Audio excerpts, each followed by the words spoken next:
Malaysia will unveil Budget 2025 tomorrow and is expected to focus on addressing the rising cost of living. The government wants to ensure the bottom 40% of households, now these are known as the B40, get the help that they need.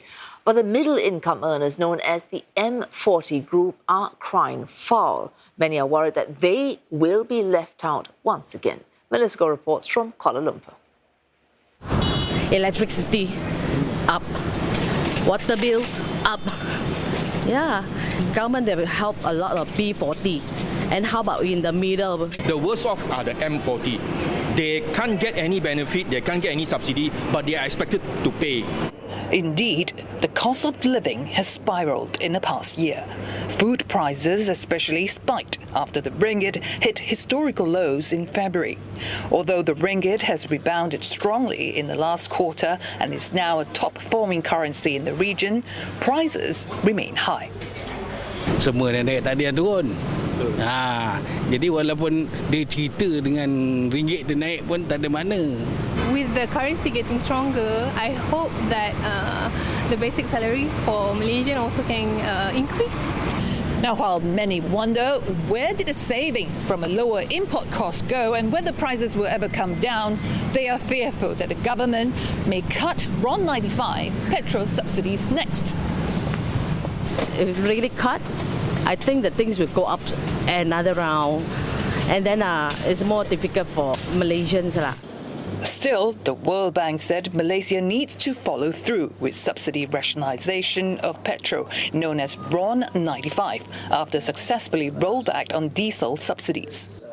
And so far, a lot of positive momentum, but again, the battle is not over. We guesstimate that if you cut RON95 subsidy, fuel subsidy by half, you could increase the revenue base by 1% of the GDP, and that's pretty significant, right? But at some point in time, Malaysia will need also to tackle on the revenue side. It needs a strong, stable, steady source of revenues, and that comes through pretty much GST. And this is a political decision. While reintroducing the hugely unpopular goods and services tax is unlikely as the government focuses on subsidy reform, the budget, according to the country's second finance minister, will address low wages in the country. First is how do you make the cake bigger, lifting the ceiling, right? And that's played out well in terms of investments coming in, new businesses being created, new jobs coming up, and you see that in the fundamental numbers. Unemployment has dropped to 3.3%. Average wages in the country has come up. There is light at the end of the tunnel. I think for public servants, they've seen the promised commitment for wage increase been honoured.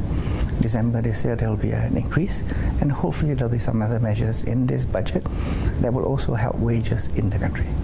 Apart from a civil servant's pay hike, government-linked investment companies are told to implement a living wage at about $700, and that's double the minimum wage of $350.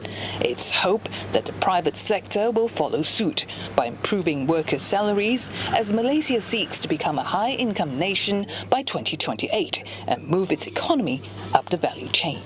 Melissa Go, CNA, Kuala Lumpur.